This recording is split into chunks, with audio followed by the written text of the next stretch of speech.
Hey, Podnutz. It's Android App Addicts podcast number 574 on the 9th of July, 2021. I'm here with Stephen McLaughlin, otherwise known as the DoorToDoorGeek. And this show is sponsored by Philip Kima.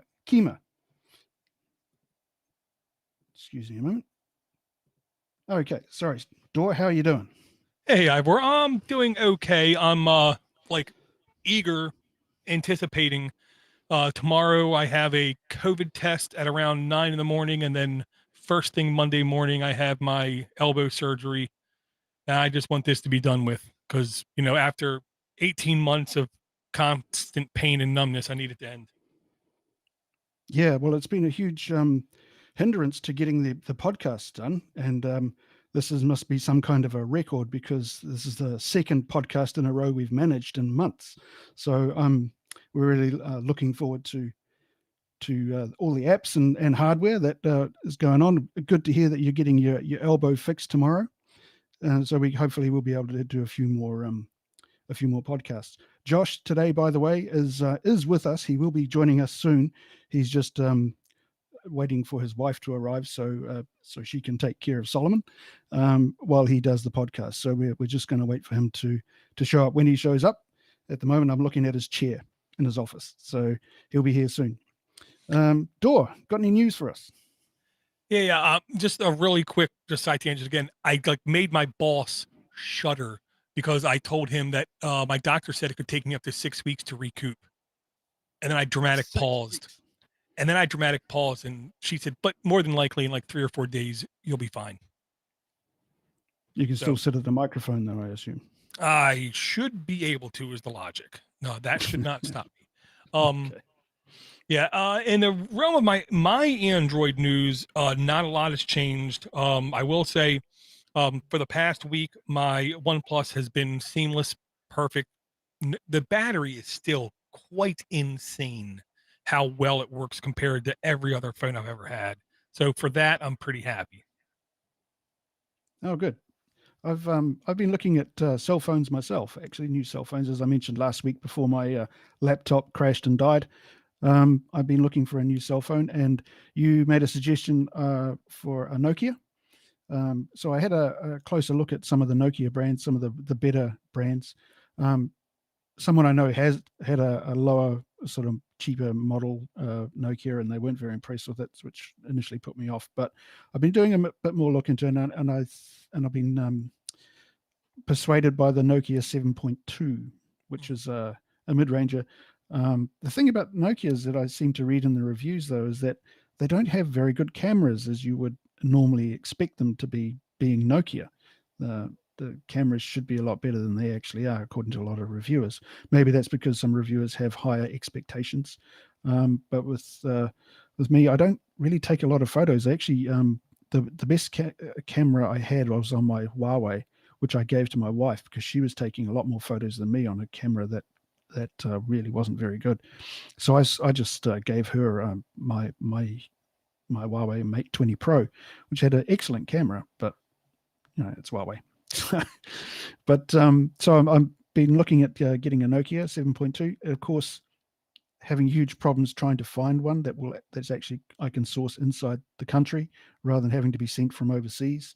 We're having a huge problem with things actually arriving in New Zealand. The container ships and planes aren't really stopping here as much as they used to. And so it can take 6 weeks for anything from overseas up to arrive. Yeah, that sucks. That's kind of like when I buy things from Hong Kong. I don't know if I'm going to get them in 5 days or 6 weeks. It's like a pure gamble. Yeah, exactly. Yeah. Yeah, and I mean, I don't want to overhype anything. No phone is perfect. Every phone, you, experienced people are going to pick up, and we're going to have a little, issue with here or there. I will say you are right. The one thing I will say that all Nokia phones seem to lack is that premier camera type experience. They did have the one that had the, I want to say 5 cameras on the back. Oh yeah. That was insanely priced. I want to say it was like $800+, and people said the camera was fine. I'm thinking if I have 5 cameras and I'm still only fine, I'm doing something wrong with cameras. Yeah, exactly. Yeah, I don't know what's going on with the cameras on those phones, but there we go. Yeah. As for Android experience, the 3 people I know who have had Nokias in the last 2 or 3 years all say they liked it because it was a vanilla experience, but nothing wowed them because it was a vanilla experience. Yeah, I think the one I'm looking at is a Snapdragon 720G or something like that processor. Very mid range processor, quite capable for what I want it to do. And yeah, the camera should be okay, but it comes with 6 gig of RAM and 128 gig. Yeah, I just need to find someone who can actually sell it to me. I have considered getting something. We have like a eBay or a Craigslist site here, the equivalent of. It's not those sites, but it's called Trade Me, and there's a huge secondhand cell phone market, which I've been looking at. The only sort of real options seem to be Google Pixels or Samsungs. They're in multitudes, and there doesn't seem to be a hell of a lot else being sold secondhand. Certainly no Sonys or Asus. Yeah, when it comes to like, I understand people liking the Pixel devices. I personally am still really uncomfortable with being a beta tester because, to be honest, you pay for a Pixel and then you are a beta tester. Some of the features I know around the camera and around the dialer, I know are cool. I know they are, but the rest of it always seems to be lacking, in my opinion. Yeah. Well, it's And the mobile equivalent of using a Chromebook, I suppose. yeah, and the Samsungs, if you're already, it's kind of like if you already have an Apple device, the Apple verse, if you're embedded in that, then you're used to it. Honestly, it's the same thing with Samsung. There's so much Samsung bloatware on every Samsung device I ever saw. If you're already in the Samsung ecosystem, well, then it makes sense to buy another Samsung device. Yeah, the thing about Samsungs as well is they have huge marketing programs which you're really just paying for in the phone. So you're paying over and above the actual what you would pay for a equivalent phone from a different company that has less marketing. Yeah, that, and there was an article I did not clip, I'm not gonna lie, in the last week and a half, 2 weeks. Security researchers found multiple vulnerabilities in multiple Samsung apps, aka, you know, like I'm gonna harken back to an old Steve Gibson quote of "Don't try to invent in encryption. Good encryption already exists. Just use it." Um, Samsung, in my humble opinion, creates a lot of unnecessary apps and puts them on their phone. You don't need Samsung Notes. You don't need Samsung Dialer. You don't need Samsung Calendar. You don't need all these things when something already exists and where somebody else is already paying for all the security testing and things like that. So the number of apps they make to me are a security issue. Absolutely, yeah. But there's not a lot of choice. The markets have narrowed, and we're pretty much stuck with either Chinese phones or South Korean phones, like Yeah, Samsung's. and right, and we've basically lost LG, HTC. Other people I think are going to still go away. It's just they might take a little bit longer, like ZTE or somebody like that. ZTE, yeah. I've did some research and found out the only non-Chinese assembled phone you can buy these days is a Sony. They're made in Japan. Gotcha. So, but they're just as expensive as a Samsung, Right. and they have their own issues as well. I wouldn't mind buying one, but just wish I could afford it. Right. Hey, Josh. Hey, Door. Oh, Harry. How you doing? I'm just having problems getting Audacity running here, so I'll just be a minute. That's okay. One article I wanted to link to really quick, talking about phones and specs. I saw this and my mouth nearly went agape. I was kind of shocked at this one.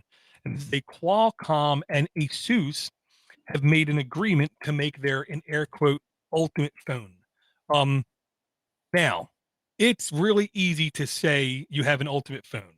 You know what I mean? Because who's going to check you? Who's going to do that? But then if you scroll down the article and you look at the specs, okay. 5G, 16 gigs of RAM, 512 gigs of storage. Okay. Some phones ship with 16 gigs of storage, and this thing shipping with 16 gigs of RAM. It's going to cost too much money. We already know this. But it's going to have 5G, Wi-Fi 6, Bluetooth 5.2, NFC. My experience with ASUS hardware, the way that they configure their operating system is they expect you to be an advanced user, which is one of the things I like about it. It's one of the things that I also could see making it undesirable to the layman, to the just casual user. But this at least has me mentally interested in, because the more psychotic that these specs get, that just means next year prices are going to come down sharper and sharper and sharper. I can't wait for 16 gig of RAM to be the normal on a phone, and it's going to happen sooner than later. Well, I just bought a Asus computer that has 16 gig of RAM. There you go. So there you go. And if you scroll down this article, I will say this: it's not an attractive phone. Not really an attractive phone at all. And it does have a little divot where in the Motorola phones, they always had the little divot to like rest your hand, so you knew where like the phone was weighted. This also has a little divot. It looks like where you could rest your finger, and I'm guessing it's also a fingerprint reader. But if you're interested in having a phone that realistically should last with its specs 5 years, then you might want to take a look at this Asus Qualcomm collaboration phone. And it literally had a horrible name to go with it too. Oh, smartphone for Snapdragon insiders. Just rolls off the tongue. and was $1,500, wasn't it? US. Oh, that's it. I'll take 2 of them. Is that all? So what did I miss? Nothing, just chitter chatter. How are things up in Candu-adia? Good. The weather is a lot cooler than it was before. So yeah, just living the dream. Very cool. Is there anything new in your Android verse here in the last week? No, man, there's nothing new in my verse, period. So how is your kid? Second verse, same as the first. Yeah, he's good. He was on here before and said hello to you guys. He turns 3 on the 15th. So that's pretty crazy. Yeah, man. Oh, my oldest daughter just turned 16 last week. Wow. My kid is 3 and he's still more mature than Ivor, if you can believe it. Yeah, he put me to shame. Yeah, like 2 or 3 more quickies I just wanted to talk about in the news area. One of them is, I will say, I think some of these news outlets are kind of missing some of this story. Like over on Android Police, they just say straight up, OnePlus promises pixel beating updates, in air quotes, 6 years of updates. Okay. I believe if I read this right, 6 years of updates by combining Oxygen OS with Color OS. Okay. What in the hell does that even mean? Okay. Oxygen OS is the 1+1 operating system after they dropped Lineage. Because I want to say, no, sorry, they were CyanogenMod before Lineage. After that, they created their own and they called it Oxygen OS. OnePlus is a shoot-off company of Oppo. Oppo has Color OS. So basically the like brother and sister companies are going to combine their versions of Android to have a more solid experience between the two and have longer updates life than basically anybody is offering in the business. This means a lot of things to a lot of people. Okay. what it really means is security updates for that number of years, not operating system updates, feature updates, those kind of things, but security updates. So if I'm now going to become a independent corporation and I want to have a phone that I know is going to be, in air quotes, secure for years, this is my only choice unless I literally want to roll my own Android distribution. So this to me is big news. I love this because this is going to challenge Samsung, Sony, Nokia, Google, everybody, Apple, to push their updates even further out, which will hopefully have the side effect of everyone's phones seem to last a little bit more than a year or two. Well, actually, Dor, did you know that Oppo, Vivo, Realme, and OnePlus are all part of under the one umbrella of BKK, which owns 25% of worldwide market. Yeah. Yeah, they're all So they're a big basically deal. from one corporation. Yeah. And I saw a video recently on YouTube from a bloke called Tech Alter. I don't know if you've seen him before, but he used to work for Oppo in China, I think, or in Germany. And he did a big expose on the founder of the company and who he was, and he seems like a pretty good bloke, actually. He's really savvy businessman, and he's doing a really good job of sort of providing a good product with and treating his suppliers and work as well. Gotcha.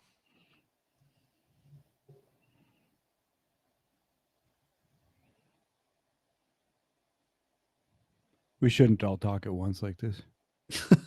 Yeah, I tried to go back and scroll because these guys word it different. In this article, they just say that they're going to offer a year more than Google, but they don't actually say the number of years. I want to say Pixel devices are 4 years, and I want to say this might be 5 years. Either way, they're pushing the limits is the real thing. And yeah, I do believe Oppo, OnePlus, Remy, and the other one, I think they all actually like target I don't want to say countries, but markets. Oppo is like high-end devices. Like that's their Note phones with super slim bezels, with styluses on them, and really thin phones. Remy phones, I believe, are the ones that have like the weird, quirky flip cameras, and like really high-end specs and with like crazy screens. OnePlus tries to be the never settle flagship killer kind of device, and I think they all try to shoot for their own little thing. Which I think, to be honest, when I look at those other phones, they seem to be doing fine in their own area. Just like OnePlus seems to be doing fine in its area. It isn't destroying anything. Yeah, they all seem to be happily coexisting and not really eating each other's lunch. Yeah, not yet, at least. And then there's the stupid, I don't want to say stupid, that's insulting.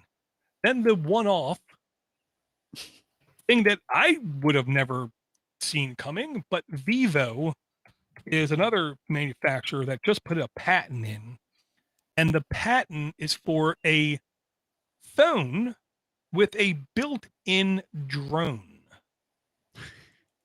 What? It's a phone that you press a button and a piece slides out, and a little four-copter drone in patent form at least comes out of it. So is it a drone or a phone? It's a phone drone. It's phone It's drone. a phone drone. Show name right there, the phone drone. Yeah, so this is just, to me, this is just one of those crazy things, and part of me thinks, why not? Yeah, if you click the link in there, you go to a let's go digital.com link, sorry, where they actually show the schematics from the actual patent phone, where quite literally the bottom of the phone pops out and a little quadcopter can come out of it. This is literally like 1990 spy movie tech. Something out of James Bond. It is one of the things where quite literally, even saying this, it sounds like not real. Like, how are you going to be able to do this? And, we think this thing's not even going to be able to fly for 5 minutes because the battery's going to be so small. What could you even, and, a 2-mile-an-hour wind and it won't work right. But in 4 years from now, what if, like 4 out of every 20 phones have a built-in drone where you push it and it flies out. And for all the selfish, self-centered people, it could take selfies of them when they're doing stuff. Just saying. Yeah, you sent me this. You sent me this before without the schematic, and I really couldn't picture it. But looking at it, this could work. I mean, we've done crazy things. And look, another tangent. I'm sorry. My life has taught me one thing. Whenever humans focus on something, doesn't matter what it is, we destroy it. Whether it's the sub 5 minute, then the sub 4 minute mile running, or 100 years ago, people thought if we went over 60 miles an hour, we would disintegrate, kind of thing. And literally in a very short time span, we went from the Wright brothers making a plane to landing on the moon. So why not a drone phone? Why not? And we could have it attached to our wrists. Very possible. That's what I'll say. So I don't know, the whole 5 minute mile thing that's a bit old, really. Like I can drive a mile in much shorter time than that. I know, but I want to say it was in the 60s, maybe 50s, when they thought you can't do a 5 minute mile. It's impossible to do a 5 minute mile, which of course it is. But just because somebody thought it was impossible, they acted like it was impossible. Yeah, but in those days it was compulsory to smoke. A lot, including the athletes. I saw a picture. Exactly. It was like the 1957 Tour de France, and they were literally like going down the street, and they were like half of the people were smoking while they were doing the Tour de France. I thought, wow, it is France. It's good for you. It cleans out your lungs. Yeah, that's.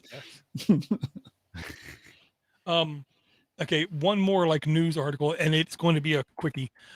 Motorola. I understand why people think that they're not around, they're dead, they're not innovating, blah, blah, blah, blah, blah. They do have a flip phone that is actually selling numbers. It's okay numbers. They have plenty of mid-range and low-range phones, and they have a couple, I think, that are in the upper. But I can tell you, my 2 kids have newer Moto. Oh God, it's not Moto G's, Moto E's, and I am shocked at how they can have that YouTube running for 6 hours straight and the phone still ain't dead. Okay, so Motorola is doing something right. Is what I'll say, and it's their a budget phones is what I'll say, and their next gen Motorola Edge smartphone lineup is leaked. So apparently the next generation is going to be called Motorola Edge. Don't know why it's called Edge, but okay, it's called Edge with 120 hertz refresh rate on some of them. This looks like they're actually going to try to again compete. Every couple years they try to compete. The newest processor they're going to use is the 870. Right now the newest is the 888 processor. So that's still a newer processor, and it looks like it's going to have 6, 8, or 12 gigs of RAM, 128 or 256 gigs of storage on the high end. So I'm happy to see these people are still trying to at least compete and come out with devices and not just give up like HTC, LG, or that kind of company. Mm-hmm. Yeah, they seem to be going with more lower end or cheaper phones as of late. Like you can buy some pretty cheap Motorola's at Costco around here. Yeah, I mean, they're a really good low budget option. Certainly a lot better than some of the other low budget phones that are coming out of China. Yeah, I don't know what the future of foldable phones is going to be. It's going to be interesting to see how that unfolds. But personally, I think unless they get a lot cheaper very quickly, they're going to die on the vine. Yeah, I agree. And I think that, and to be honest, I think Motorola is one of the companies that's doing a good job of driving the price down, is the way I put it. They're not the cheapest one out there. There's plenty of cheaper phones out there. But they're giving us, I think, fair specs at a fair price, which I still think is hard to do these days. 4 models were leaked. 2 of them are Berlin models. That's what says Berlin. Um, One is North America, one is global, and then one is Latin America. Yeah, I'm sorry. North America, then global in India, and then Asia, Europe, Latin America, and India. So North America will not be getting the high-end version, is what it looks like. And it looks like it's the only one that's locked to a carrier. Verizon, oh joy. Is Sprint still going over there? Sprint and T-Mobile have almost completely merged. T-Mobile bought out Sprint. I believe the deal was just and finally approved in January, but it still isn't complete. I still think, something might happen bad to it, is what I'll say. Right. So is T-Mobile going to completely subsume them and change all their marketing and branding and stuff, or they're going to trade separately? A lot of these companies, when they take other companies over, they keep them separate for a while and then just gradually absorb them into the fold. I think their plan is to get rid of the name Sprint, absorb their high-end network,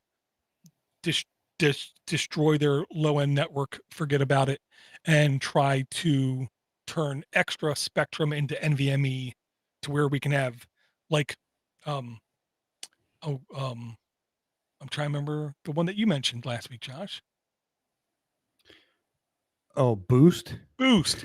So where Right. companies like that can spring up and absorb some of that extra spectrum. Before they're all bought by Facebook or Google anyway. Well, thankfully, Google's been pretty unsuccessful in their carrier prospects and their ISP prospects. So hopefully that will continue. Because if they're successful, I think we all lose a little bit. Yep. So do you guys want to get into some apps? Why not? Okay. The app I'm going to bring first then is a confusing app. It's very confusing if you just read it and you don't actually look into it, or like me, you think, okay, this app is literally called Water Resistance Tester. So then what do you think? You're going to put the phone in a bucket of water and it's going to tell you if it's still working or not? That's what I thought. I'm thinking, what kind of scam is this? Okay. But it's called Water Resistant Tester by Ray W. Under Tools, E for Everyone. Does contain ads that you can remove with the $1 purchase. 422 reviews, average 3.8 reviews. Updated July 8th, 2021, 2.9 megs in size, 10,000 plus installs. Current version 1.1.3, 6.0 Android NUP. E for Everyone. Permission details, basically full network access, run at startup, and prevent device from sleeping. So not a lot of access. But apparently, now this educated me. There's a permission that's not a permission. You don't need permissions to access this, but it's still a piece of hardware in your system, and that is a barometer. Okay. Long and the short of it is you don't have to submerge your phone. Okay. You simply load the app. It can read the internal barometer, which was not constant on phones till I want to say 2017. So even if you have a phone from last year, if it's a low end phone, a cheap phone, budget Boost mobile phone, you might not have a barometer built inside of your phone. Now, here's the gimmick. When your phone is rated IP English protection rating, it has, 6, 6, 6, 7, 6, 8, 5, 4, whatever levels of, protection. Over time, it can lose that. So this app can test your internal barometer and tell you if it seems like your phone is or is not protected. No guarantee is done. And a couple people ran the test. It said it passed, then took the SIM tray out of their phone and ran it, and it failed, proving to them that the app is actually reading the internal barometer versus the external um barometric pressure that is in the rest of the world, kind of thing. So to me, that fascinated me. So I had to bring the app. Yeah, there's some good advice here too, on the description of the app, which reads similar to this. This app will help you test whether the IP67, IP68 water resistant seal on your phone is still intact by using the barometer built into your phone. Do note that the seals can become compromised with drops and device aging. Keep your phone away from all liquids. Note, if your phone does not have a built-in barometer, it cannot be supported. Having a barometer built into the phone is required for the core functionality of this app, and no app can install physically missing hardware. There you go. So if you can come up with an app that can put hardware back into your phone, I think you got something. Well, that harkens back to Windows 95 and the RAM doubler applications you could get ripped off by. It's still prolific on the App Store today. Yeah. Well, I mean, they're kind of doing that with cloud services now, where you can upload your processing And your storage. Yeah. And I think you could probably do RAM too, huh? I don't know. That there's a hard one, Clark. So if you're interested, is your phone still protected from water after a couple drops, after a couple scrapes, or after a couple years? This can at least give you an idea if it is or is not. Interesting. Cool. Very cool. I'm not sure if you'd use it more than once, though. Do you just want to use it to test how, the IP protection of your phone over a period of time? You'd run it every 3 or 4 months, make sure it's not getting worse, or what? Well, that and if I was like a repair shop, I could see having an account where I just load this up on the phone as soon as it comes in the door, so I can let the people know that your phone is more vulnerable to water damage versus the day you bought it, probably because of drops or things like that. Cool. Yeah, there's lots of sensors in the phones that people don't know about. You can spend a long time playing around with what they do. Oh, yeah. Well, actually, you had brought this a while ago, Ivor. SRC CPY source copy, I guess. Oh yeah, screen copy. Yeah, screen copy makes more SCR sense. CPY. Right. And which, for anybody who doesn't know, is a way to basically not clone. What am I looking for? Screen mirror. Yeah. Well, it is a mirror, but you can also control it. Yeah. So it's not just screen casting, but you can have your phone up on your desktop and be able to control your phone, write text, just operating your phone like it was in your hand. And so in order to do that, you have to turn on USB debugging on your phone, which I have never done before. And I haven't gone through a lot of it, but I think it seems like it almost doubles the settings that you can control on your phone. Yeah. You have to enable the developer options first, though. So I'm pretty excited about trying to break my phone through all that stuff. Yeah, this is a really cool app. My actual use case for it is when I'm working my 9 to 5, I have my personal computer, I have my work computer, and then I have on another computer just my phone mirrored up using screen copy SCR CPY on the phone. It actually came built in on a couple Raspberry Pi distributions, to where all I had to do was just physically connect it over USB, click the button, bang. So I can easily see all my notifications, emails on that interface, text messaging, Voxer notifications, things like that. And here's the gimmick. This feature is so desired, it seems like they're baking this into a version of Chrome OS within the next, I think it was 3 months. So pretty soon, if you have a Android device and a Chromebook or a Chrome box or a Chrome bit, you'll be able to just plug them up and mirror the screens. I'm sure there's another example of if you have a Pixel device, you're going to have this option available to you first and foremost. Might take another, 6 weeks to maybe 3 months after that for it to be available for all Android users. But I believe it's one of those features that will be available. And then the gimmick is they're going to, after in Chrome OS, I can tell you right now, they're going to then embed that functionality right inside Chrome OS. So then on any device you're running Chrome OS, you can mirror your Android device to it. I only Yeah, it's used great. it The for thing a is, little. it's multi-platform. Oh, sorry, Josh. You go. Oh no, that's you have more experience with it than I do. I've only used it. I think yesterday was the first day that I set it up, and I was kind of blown away by how well it worked. Yeah. Although it seems to work better on newer hardware than it does on older stuff. Like as I found with my old laptop, it was a bit temperamental on that. And I actually installed it on my new laptop, which I got the other day, and it worked fine. And then I go to use it today, and it's not working. So, Yeah, I don't want to say it's flaky. It's finicky in my experience, but also on my Raspberry Pi, I was able to use wireless version of SCR CPY. And I was shocked at how well it worked until I let it sit there for like 5-10 minutes and then tried to access it. And then the lag was, I don't want to say unusable, but close to unusable. Does it have something to do with the phone going to sleep, maybe, or something in there?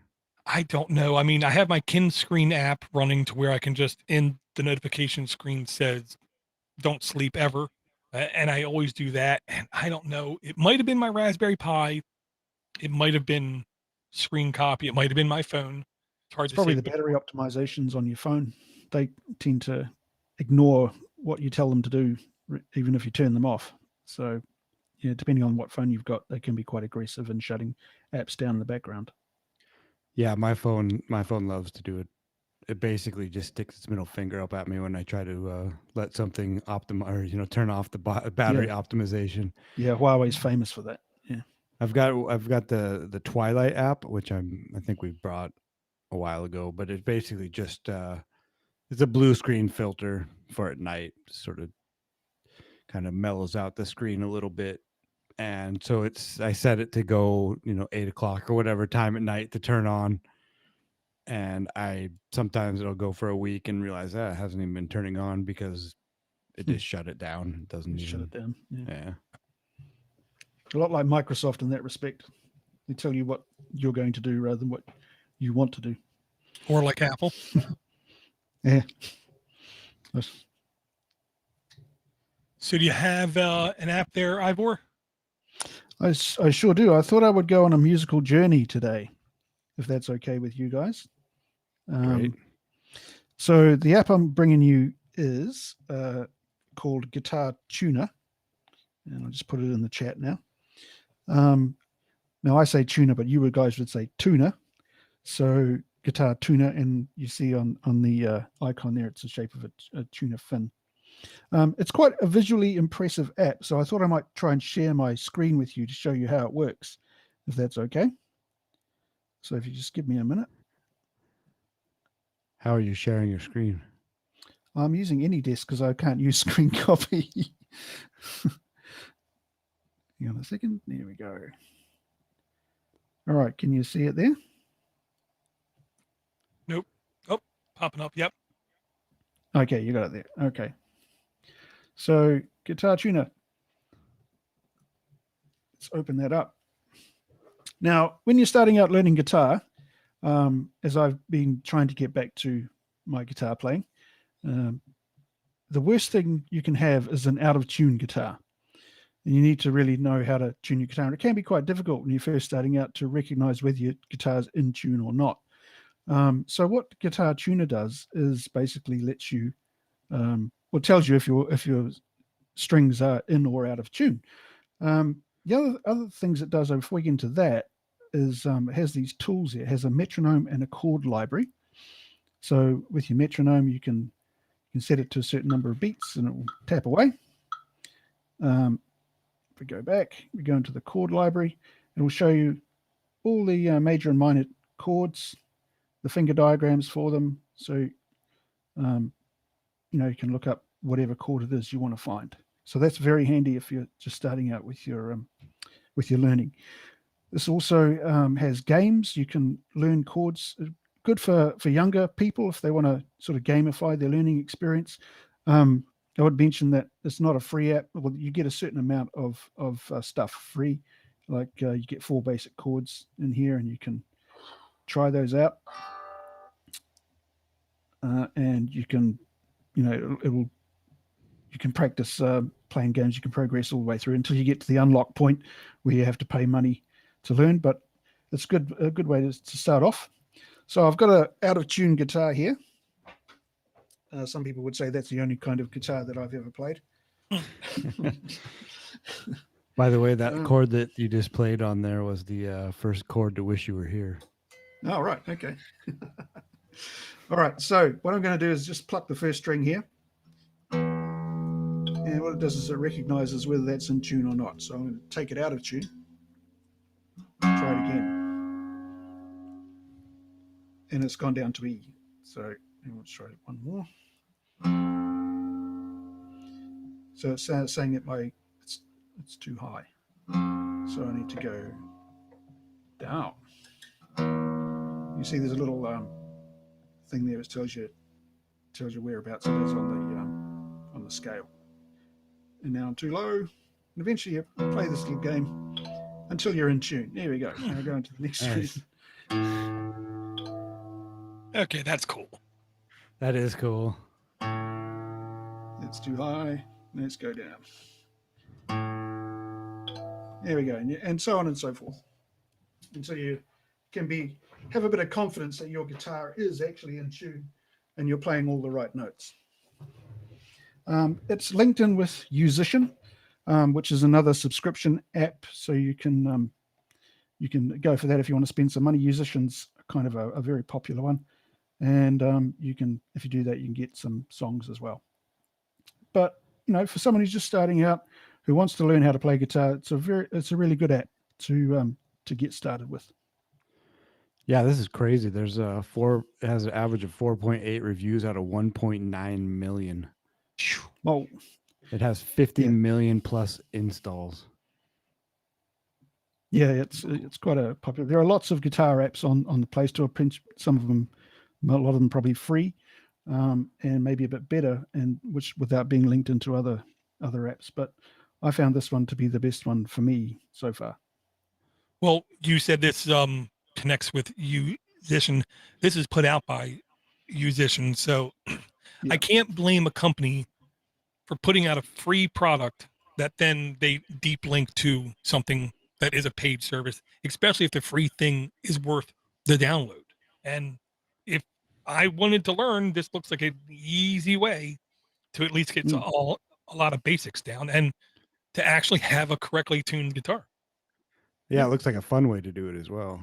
Yeah, it is. Yeah, you can muck about with it for ages. Yeah, I used it a little the other day when my daughter was home from school. She has a ukulele that she wanted to learn how to play, so I set it to a ukulele. You can choose different instruments somewhere,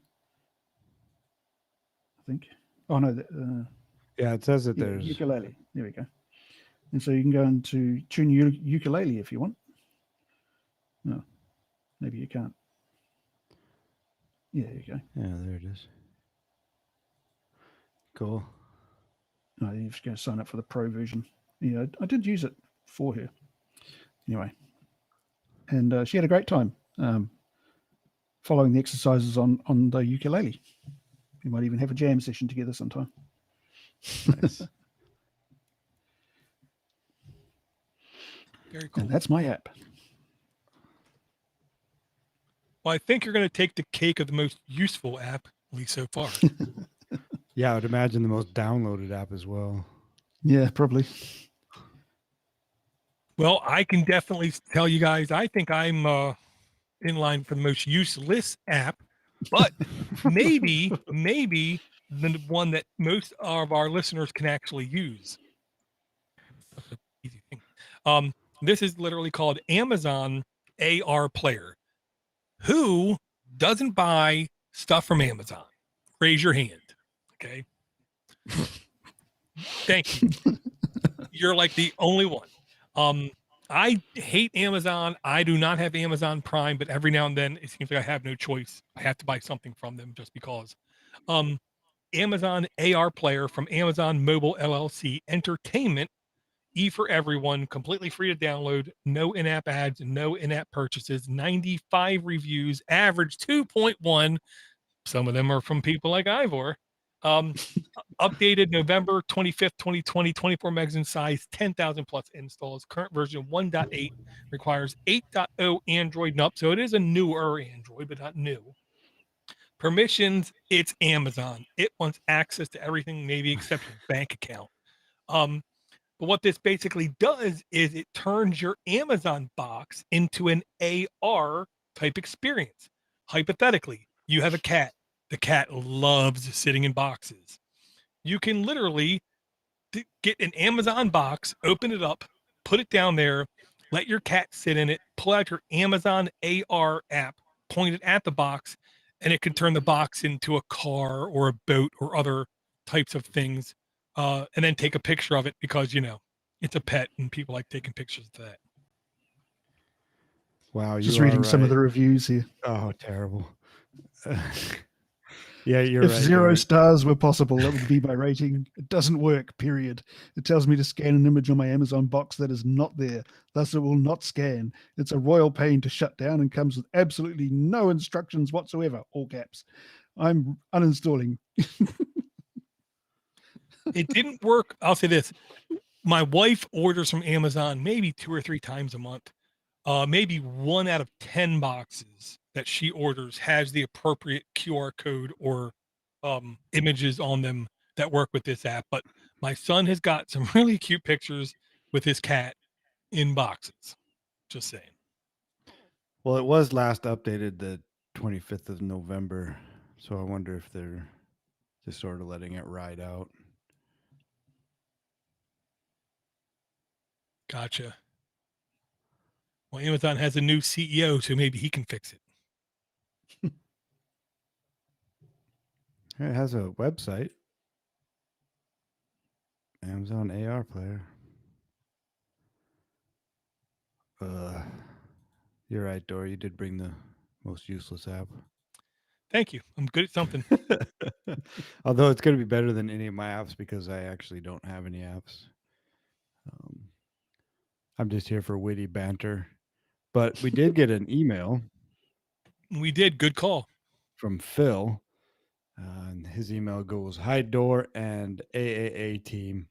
I listened to one of your recent podcasts. It may have been the mini PC show, but I heard that you had trouble running a self-hosted version of Bitwarden whilst nice word, whilst blocking whilst blocking access to bitwarden.com.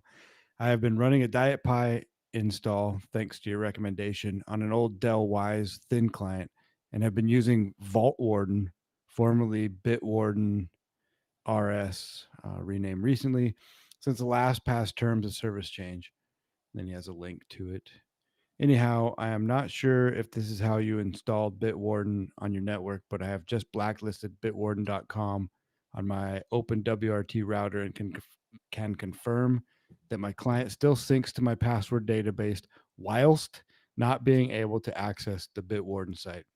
Note that VaultWarden is a fork of Bitwarden, so that comes with the standard. Be careful with the code you're running. But I anticipate that the Diet Pi team have a good handle on this.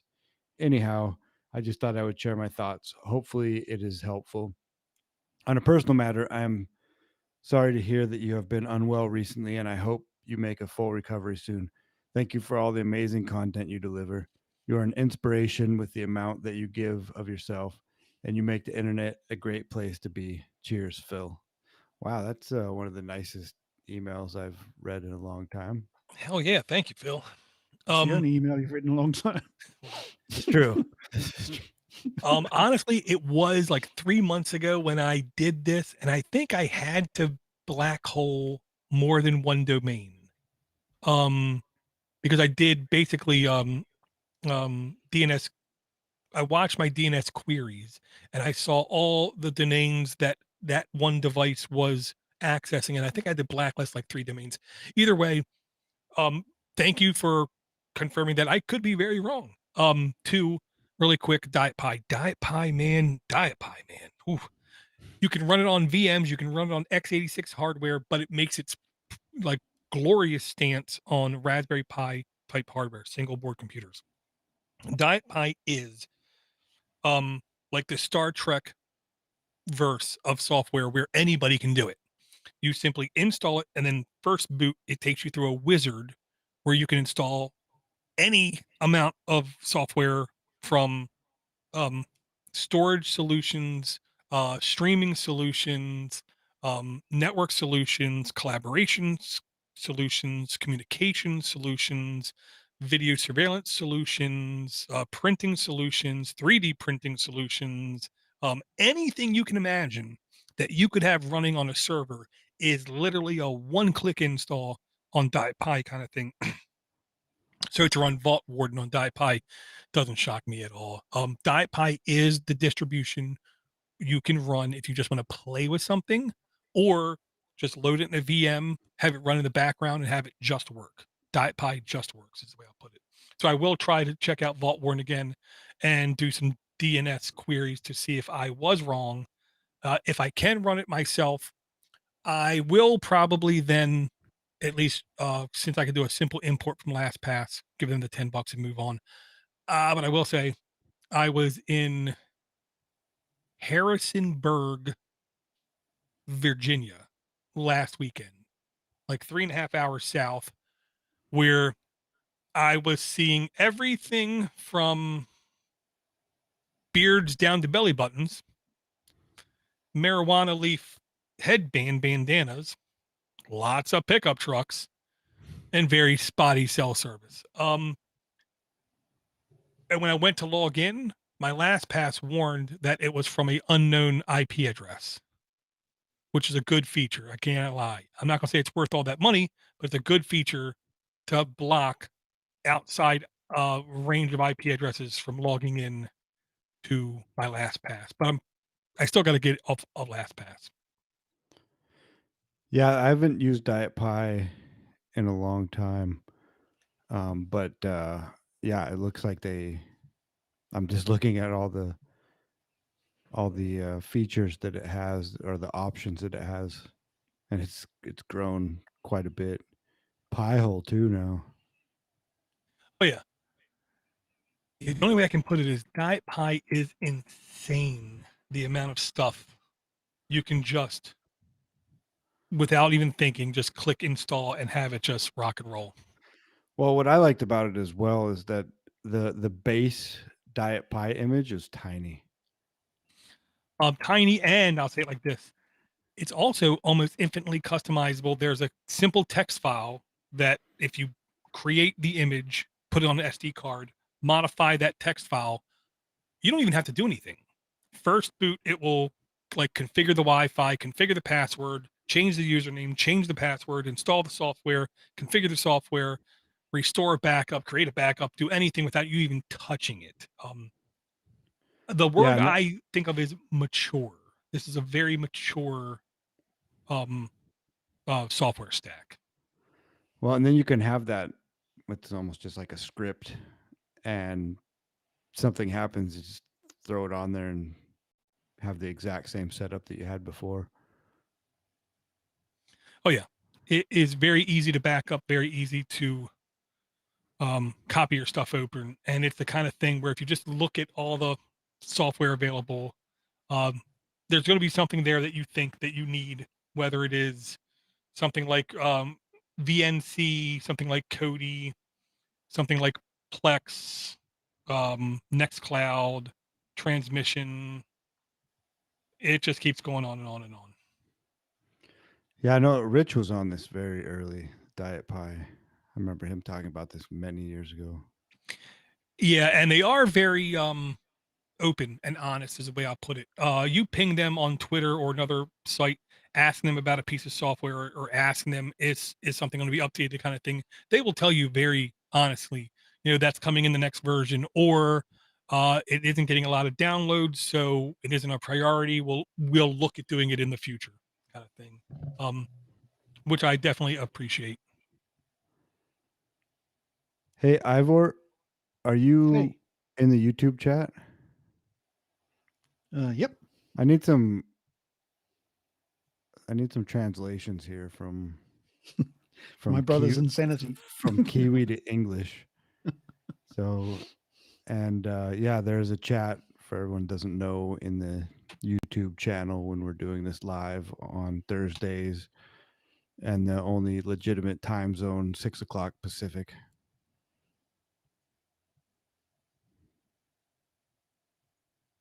Okay. What do you need help with? All of it.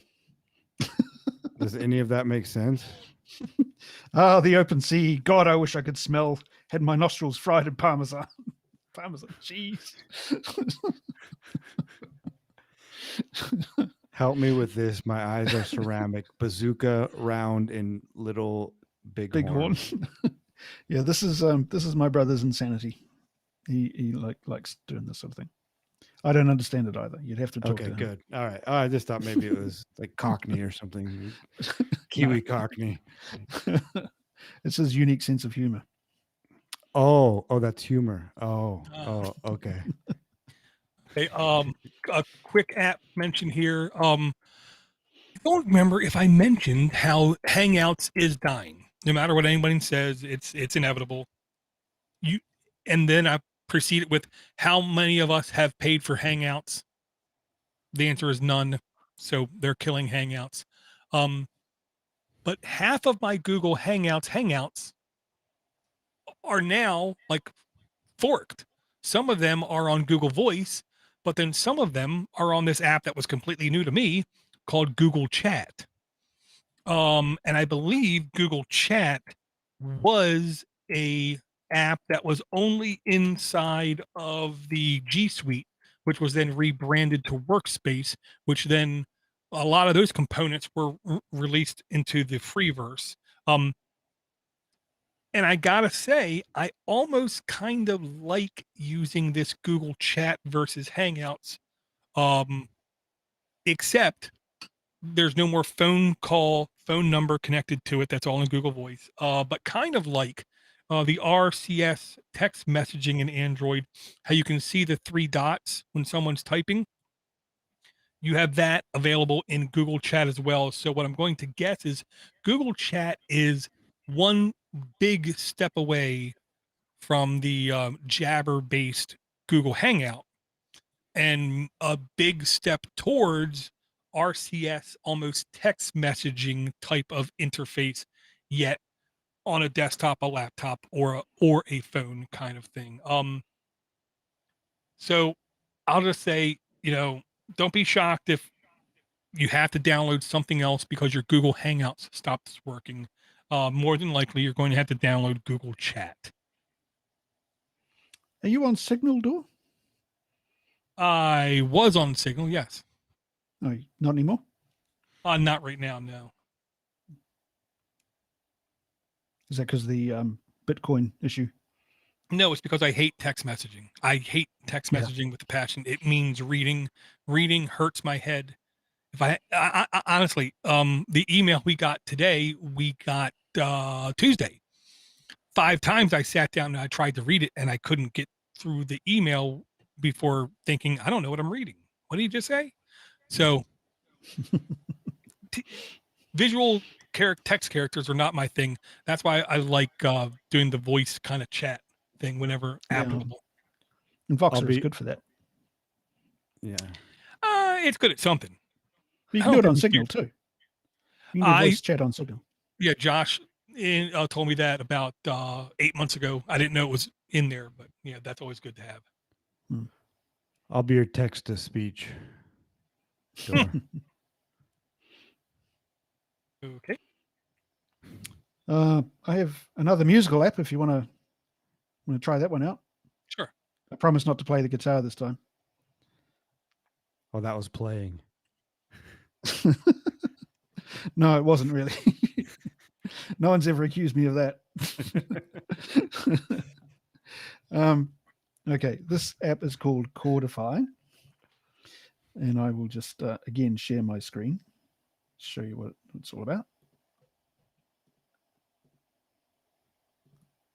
Okay, so if we go into Chordify.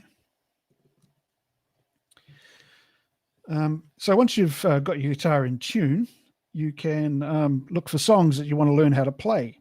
And Chordify is a good way to do this. Again, this is a subscription-based model, but it gives you a certain amount of stuff you can do for free. So it's got a discovery option when you first open it up, and it gives you songs that you might want to learn, like John Denver and Country Roads. Yeah, might have to give that one a miss.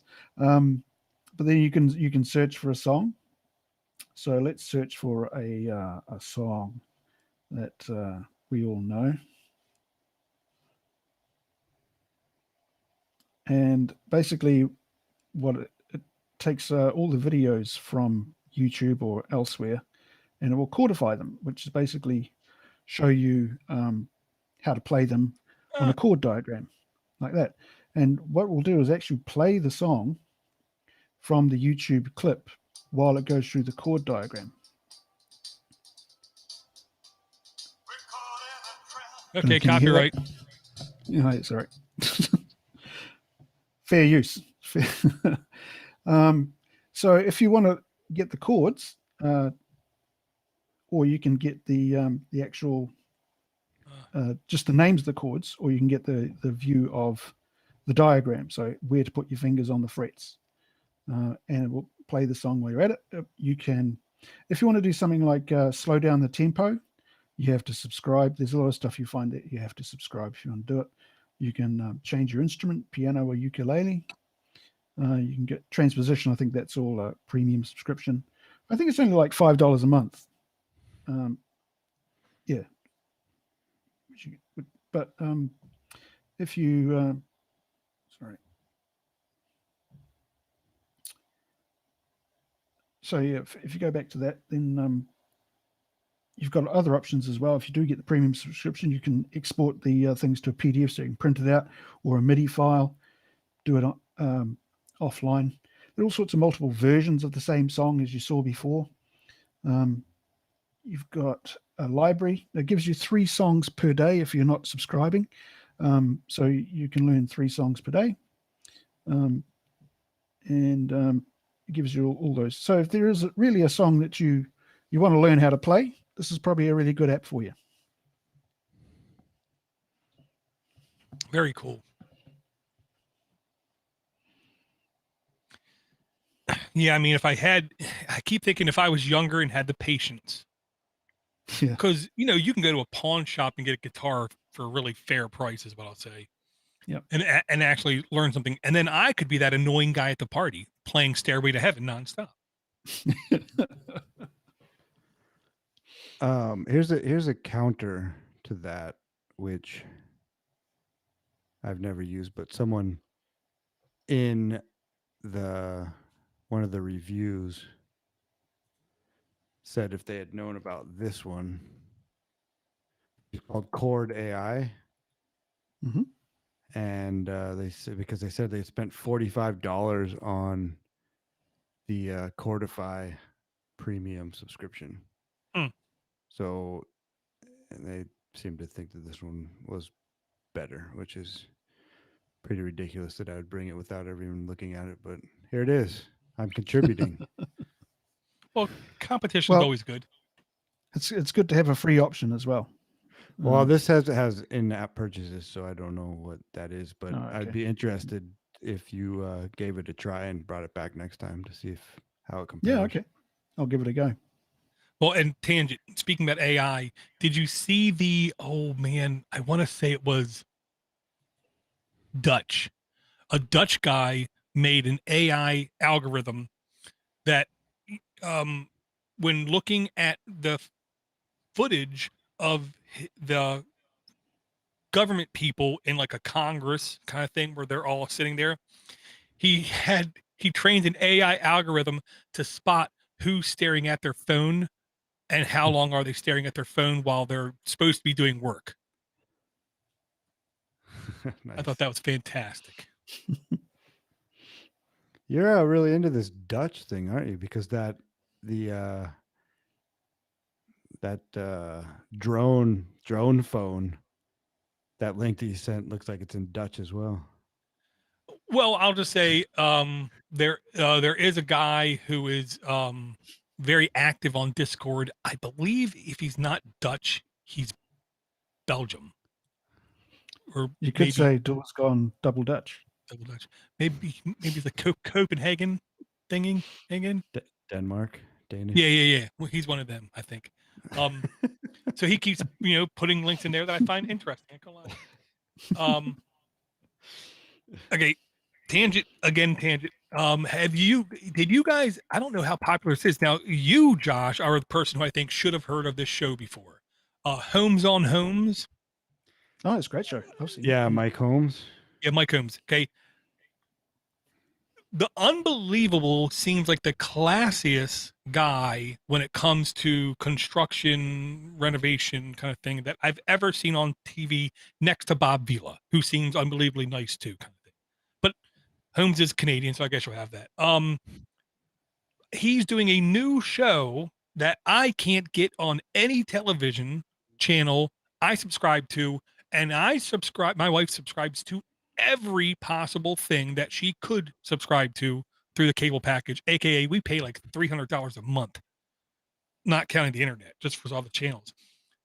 And he's doing a new thing that I could not find anywhere, but I was able to find it on an app called Fox Now Watch Live On Demand TV and stream sports.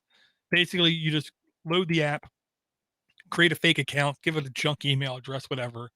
And you do have to watch ads when you're watching the TV shows or like Hulu and thing. And it is Chromecastable. So while you're watching the video, you can stream it to your TV or to your Roku or to your Chromecast Ultra, Chromecast Android TV. And I was able to load this app up and I was able to watch the new Holmes television show that just launched. I want to say less than 2 months ago now.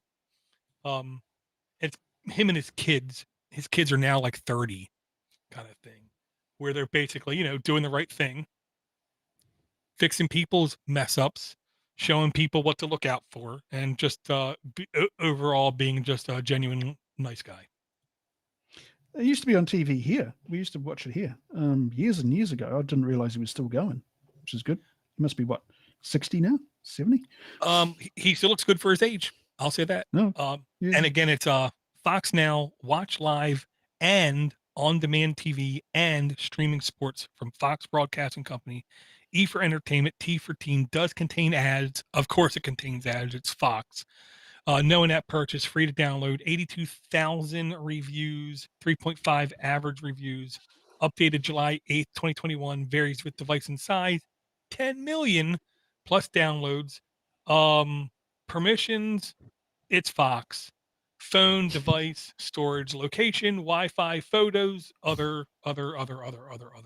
So yeah, if you need another outlet to watch an air quote free content with the occasional ad getting in your face, then you should check out this app. Not available in my country. You need to have a VPN like Mozilla VPN or somebody else. He's 57 years old. Looks good for it, I'll tell you that, man. Oh, wow. Okay. Yeah. And Brian M isn't a fan. He said he gave it 1 star. He said it's only usable if you already have cable. If I had cable, I would just watch it on my TV. So dumb. So is that true, Dor? You need cable to watch this thing? No, he's Mike, idiot. Brian M, we need you to step up your game here a little bit. I literally went to Gorilla Mail, had a fake email account created. I said my name was Mike Holmes when I created the account. I then launched the app and I then watched like the first 3 episodes of his new show. And and I forgot about it, but it worked fine. Cool.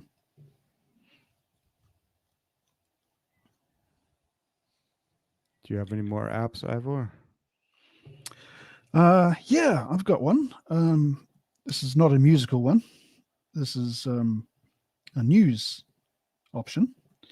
The reason I installed this app, I'll just put it in the chat here, is it's I've been looking for a good local news option. So something that will give me not just the national and international news, but news from around my area. And actual sources here for that kind of news are quite limited. You either get a piece of an old newsprint in your letterbox once a week full of ads, or you have to go through the national regional options, and it's always a bit of a pain to do that. But this app's called News in Bullets, and what it does is give you a whole range of options on first of all, it shows you all your news, but it will do it in a video form as well. So you'll have actually probably best way to do it is to show you again. Sorry about all the screen sharing. Are you going to play your guitar for this one? No, no, I'm not. Okay, so here it is here. And so stuff.co.nz is a big news online news site here in New Zealand, and it will go through all the local news, all the stories from the national stuff. It's got at the top you see For You, and it's got headlines. So the For You section's second Stanley Cup, because I have no idea what that means, but if we go through, but only other thing I don't like about this is you'll see in a minute that where there's a video available, it kind of automatically plays it. It tends to, but no, it's not going to do it. And there doesn't seem to be an option to turn that off. But I live in Palmerston North. You can see there's lots of articles from Palmerston North, and this particular article here is about my daughter's pipe band. So my daughter is playing the bagpipes, and so my son is doing the drums, and my youngest daughter is also learning how to play the bagpipes, and she plays in a group called Celtic Spirit, but they're an offshoot of that is Piping Pink. Now Piping Pink are doing a concert next week to raise funds for breast cancer research. So what this article does is it shows you, basically gives you a summary of all the main points of the story, so you don't have to read the full article if you don't want to. And you can save it and do whatever you like there. It's got an Around You option, so it will tell you. So we've got a pervert here in Palmerston North. We've got greyhounds being killed at the track. Son of Coco died at the track. Coco was a good dog. Coco was a good dog. What are you going to name the son of Coco? And we've got newsreels. So what this does is it actually reads out in a rather robotic voice the headlines, and then you can go into your discovery options, and it shows you the top news of the hour, and it goes through all these different trending topics and from places around me. In the menu, it's got all sorts of options. It's got different language options. Sorry, it goes all down to all these different language options. There's only the New Zealand option for me. But we can go onto the dark theme if we want to. You can turn haptics on and off, but you can't turn off the autoplay on the videos. I found this, I use this a lot actually, usually when I'm sort of just checking the news in the morning. And if you're interested in what's happening around you locally, it's a good option for you. Looks like someone else had the same issue that you had here. The video with audio plays automatically without any option to turn it off. Articles from block sources still show in the feed. Apart from these problems, it's a very good news aggregator. I wonder if that's that pervert you were talking about.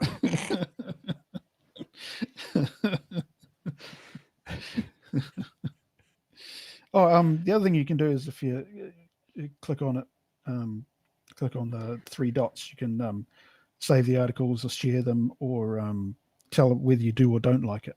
and also to block articles from that particular provider, which seems to be a bit dodgy sometimes. And you kind of buried the lead. Your daughter plays the bagpipes and the ukulele. That's a deadly combination, man. Yeah, it's all go here when they come home from school. So, I got a question about the app. Do you know if you were able to have variable speed playback on that robotic Yes. voice? Yes, you can. There's an option to change it to up to 5 times, I think. Oh, you got me at 5. Yeah. Very cool. I will say, I currently don't trust any website when it comes to news. With that said, the site that I go when I just want to see a spectrum of how people are reporting is I go to Ground News. Like when I missed Biden and Syria, I'm like, well, what instigated it? Why did this thing start to happen? I went to Ground News, Biden, Syria, and then I could see like 50 different headlines ranked from far left, mildly left, middle, mildly right, right, strong right, and see all the headlines and, see what everyone decided to focus on, and then like decide for myself the truth was somewhere in the middle kind of thing. Mm. But That's I called like, Ground News, is it? yeah, ground.news. Yep. But I like options, and I like the fact that this was in multiple formats. You could just look at scroll like a doom scroll, nonstop scroll through stuff, or Yep. you can jump into where you're actually like seeing articles and the bullet points of articles. That's really good touch, I think. Yeah, well, it's funny you should mention that Ground News app because I have another app which does pretty much the same thing. It's called News Voice. So if you want, I can talk about that now. Sure. I'll just put the link in here. So like you, I don't trust a lot of the news sources I get. And no offense, but particularly the American ones. So what I have here is an app called News Voice. And what it does is it shows, hang on a sec.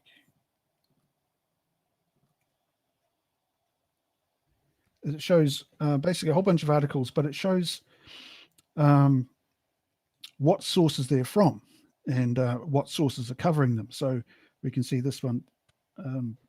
We've got a thing about Rashida Tlaib.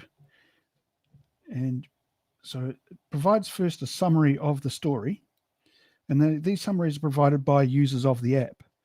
So they follow a certain process. You can actually volunteer to work on as a volunteer for the News Voice app and provide these summaries of the stories. But one thing it does is shows the sources are involved and whether they're right or left. And where there's an international story, it will show whether it's from a different country or a different region like Asia or Europe. You can upvote particular stories, and you can have a look at all your comments. You can sort those comments by featured comments or top comments or new comments. And then if you like a comment, you can take it down or up. Regardless of your political leanings, this is a good app, I think, to use because it shows you who is and who isn't covering a particular story.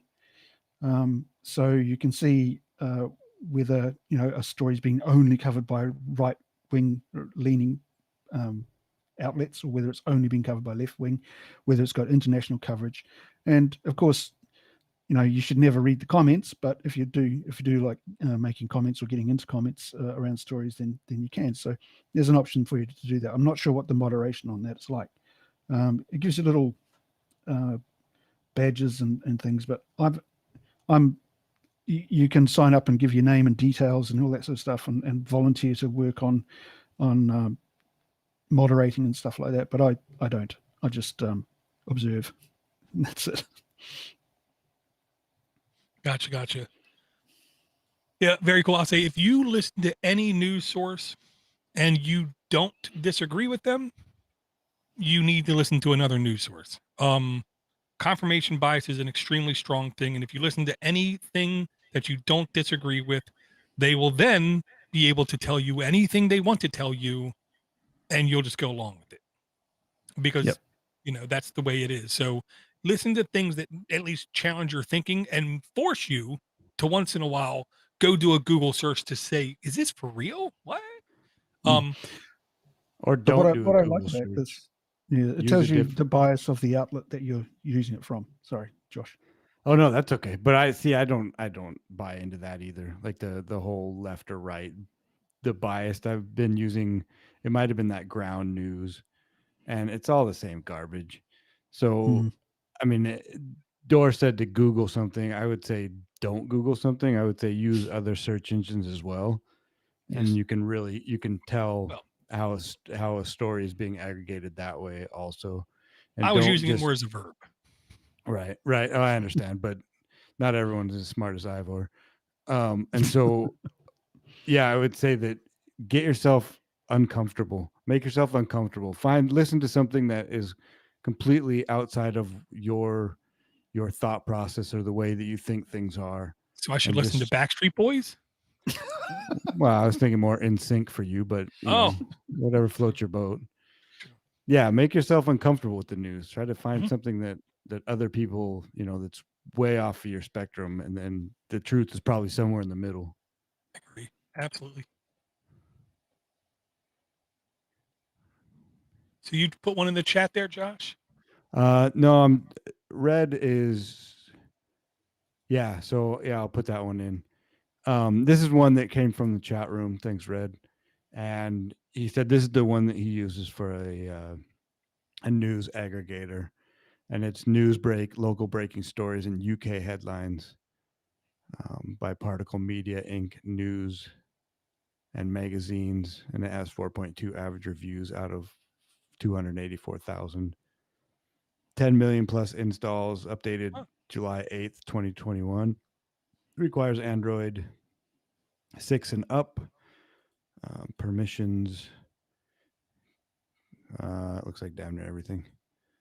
Yeah. So yeah, that's another option to give a try. I don't really like. I think it was that Ground app that one of you guys brought before. Is kind of what I was. Well, let's see, what is it? Yeah, Ground News.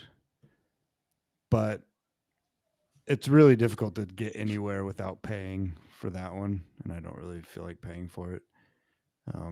You try to like go left or right and it cuts you off very shortly and says you have to pay to do anything else on this app. So yeah. Anyway, news break. Apparently, Red likes it. Very cool. Yeah, and I will say, I'm almost afraid to watch more local news, because I know the real reality is international news will never impact my life. National news won't really impact my daily life. Even state news is not going to impact my daily life. You get down to the local government, local news, local happenings. And the dirty secret is that is actually the most important government that we need to be more focused on, and events we really should be more focused on. Where if a local official is corrupt, it very well could affect me, my family, and my friends.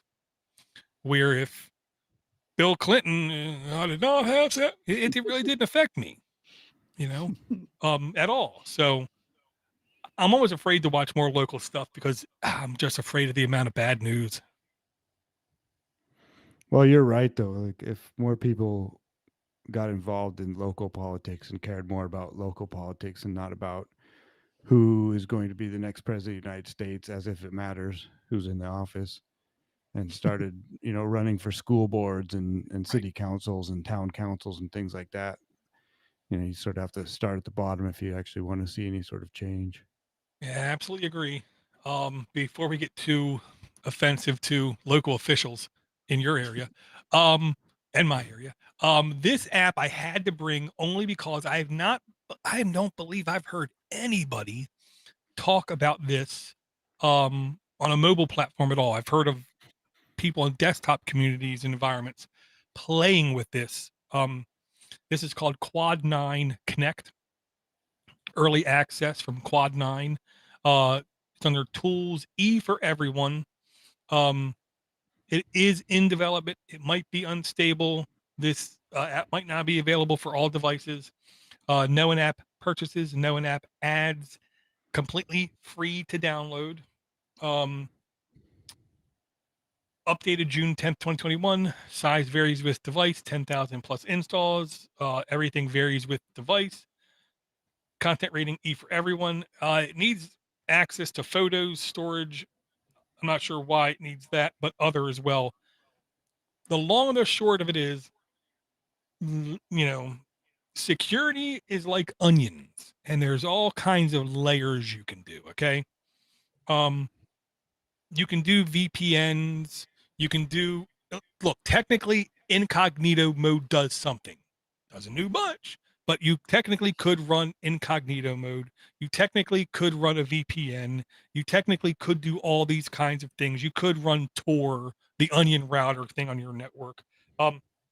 This is just another layer of security. Now, everybody should know that when you go to access google.com, your device does not go to google.com.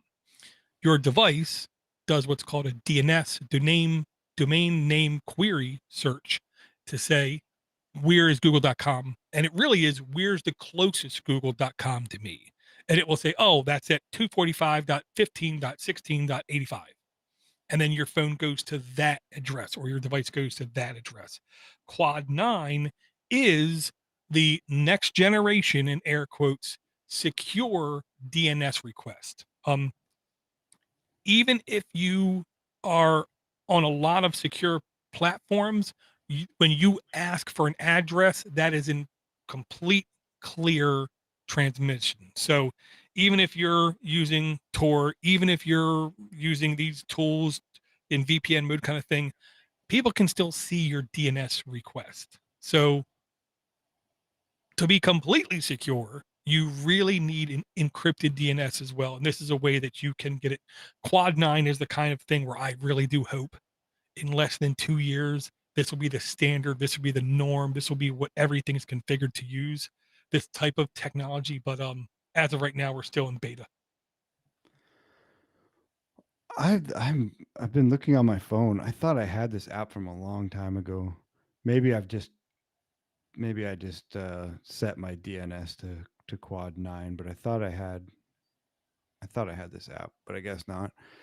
But yeah, you're right. I think that some ISPs are actually going to Quad 9 or other encrypted DNS going forward, but that also, that's a major source of information that our overlords really don't want to give up, whether that's the ISP or the NSA or any other 3-letter acronym. Yeah. I mean, information is power. Data is the new oil.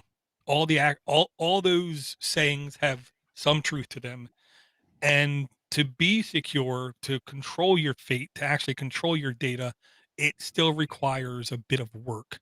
With these kinds of tools, hopefully it gets easier for people who want to be actual secure. You can set the DNS gateway on your router, though, can't you? Yep. But if you do not change the actual protocol that you're using, it's still in the clear, where anybody can sniff the packets and see everywhere you're going to. You have to literally change off of your standard UDP packages, which is more than just changing what DNS service that you're using. Okay. You guys ever heard of, this is a door type tangent. Have you ever heard of unstoppable domains? Nope. Unstoppable Linux. It's basically blockchain domains. And so it's a one-time fee to buy your domain name, and then it becomes part of a blockchain. So obviously it's there forever, but if you lose your key, you're done. it also it doubles as addresses for your crypto wallets, and so you can set it to Bitcoin, Ethereum, whatever crypto you're using. And so instead of somebody needing to type in or copy paste, a 16 digit, 30 digit Mm. address, they can just put in your unstoppable domain instead, and then do transfers that way. So instead of 0x, they could just go, DoorToDoorGeek.crypto, and then it's kind of like a DNS route to the wallet that you chose. Very interesting. I'll say when I notice something like Pirate Bay going to something like this, to me that means it's credible and will be around for years and years and years. Because the only downside to any blockchain technology, any cryptocurrency, any crypto coin technology is how many people right now are up and running that blockchain. If it's only 10 people doing it right now, then it's very easy for someone to hop in, create 11 nodes and spoil it and do whatever they want. But if this is natively supporting the big boys like like a Bitcoin and Ethereum, then it's going to be really difficult for somebody to hop in and poison it. Yeah, well, Huh. they have different domains. .crypto is the Ethereum. .zil is the Zil network. Bitcoin, DAO. So they have each different domain is on a different blockchain. But that doesn't mean that that's all you can, as far as I understand it. That doesn't mean that you can only, if you have a .crypto, which is the Ethereum blockchain, it doesn't mean that you can only accept Ethereum. You can tie any of your other wallet addresses into that as well. Very interesting. Ain't gonna lie. You got any Bitcoin, Door? Yep. No, you're a millionaire then. And my wife asked me a month ago, do I have any? Nope. Because if I did, she would say cash it in right now. Nope, not cashing it in. No. What about you, Ivor? You have any? No, I don't understand it. So I'm staying well away from it. Maybe we'll have a sit-down session maybe sometime. I was tempted to get some Dogecoin. Yeah, that's a... The wife made... yeah, my wife made $300 in about 4 days with Dogecoin. Oh, wow. The minute I get in on board anything like that, it's going to collapse. Guaranteed. Yeah, I mined, it was called Magicoin on a Raspberry Pi. Oh, geez, I don't know, 3-4 years ago. And so the pool that I was in, I got paid out in Dogecoin and completely forgot about it. So ended up with like 3,500 Doge. And then I looked at it and it was up to like $3,500. Wow. Okay. That's all right. Dang. And now it's dropped to about a third of that. So, but it was pretty much free money. Right. So that's our discussion on Crypto Corner here on Android App Addicts. Josh, you mentioned you didn't have any apps. Is that because you haven't had the time, or is that because you really can't find anything on the Play Store that would be suitable? No, it's more just a time thing, and I'm finding the opposite. I can't find anything on that damn Play Store about any. It seems that any decent apps are few and far between, getting harder and harder to find. Yeah, more and more apps and more craps. Yeah. Seems to be a lot of QR code readers and RAM boosters and all that sort of rubbish. Well, I'm interested. Doran had talked about this last week a little bit, on the evolution of podcast players, and so that's kind of where when I do get a bit of time, that's kind of where I want to be focusing. Some of my energy is sorting out the next generation and how podcasts are going to look going forward, which also ties into crypto, I think, a bit as far as payments and things like that. Mm. Yeah, definitely. But, no, so if anyone listening has any apps that they're using and would think would be a good match for the show, send them in and we'll have a go at them. Yeah, you haven't brought you haven't brought any because you haven't been here, but you're usually good for one just absolutely garbage. Oh no, that was me. Never mind. Yeah, we could normally rely on just to bring a complete pile of rubbish. We do occasionally like to bring something that's useful. Even a good game, even there's getting harder and harder to find too. Cool. You guys have anything left in your tank? Oh, I'm empty. Door, you look like you're wanting to bring another one.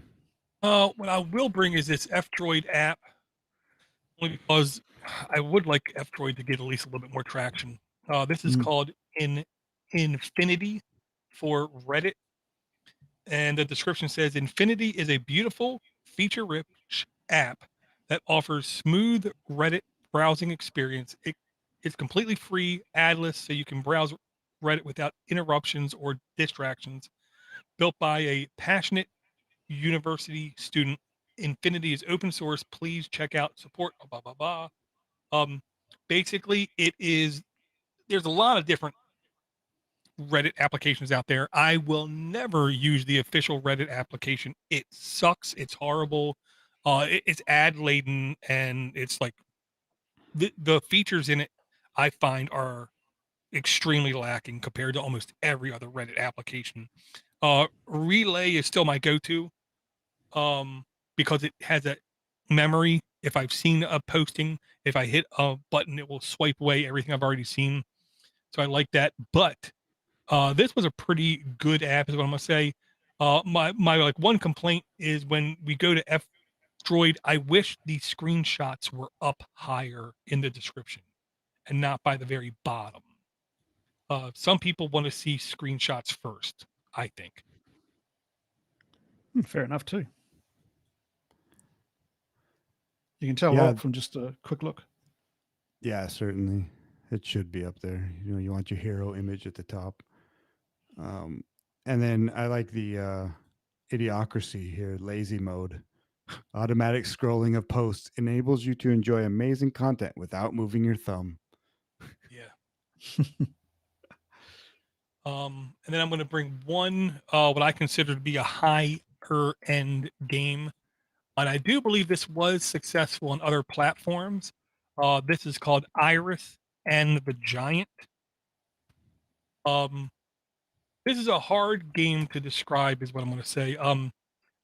Iris and the Giant from Plug In Digital strategy game. Everyone 10 and up, 33 reviews. $8.49 to buy, aka not cheap at all.